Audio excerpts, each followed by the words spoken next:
Welcome to our channel. Today we how to connect HubSpot with Zoom detailed guide step by step clearly. To connect HubSpot with Zoom, start by logging into your HubSpot account.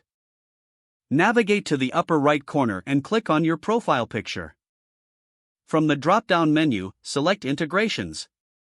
On the Integrations page, find the Browse tab. Search for Zoom in the search bar. Once you locate the Zoom integration, click on it. You will see an overview of the integration features and benefits. Click on the Connect App button to begin the integration process. You will be redirected to the Zoom login page. Enter your Zoom credentials and sign in. After signing in, you will be asked to authorize HubSpot to access your Zoom account. Review the permissions requested by HubSpot. If everything looks good, click Authorize. You will be redirected back to HubSpot. At this point, you can configure the settings for Zoom meetings. Set up preferences for how you want meetings to sync between HubSpot and Zoom.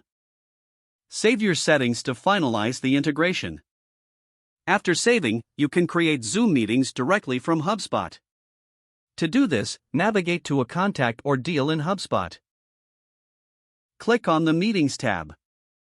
Select Schedule a meeting and choose Zoom as your meeting platform.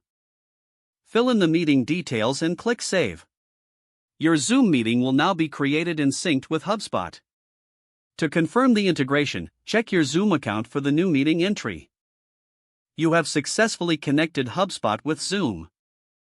If the page does not load, refresh the browser or try again in a private or incognito window.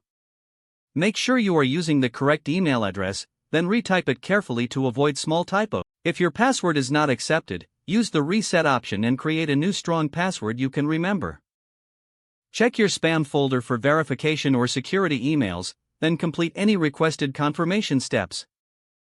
Enable two-factor authentication if available to improve account security and reduce unauthorized access risk. After signing in, review your profile details so your contact information and settings are accurate and current. Don't forget to like this video and subscribe to our channel for more step-by-step tech guides.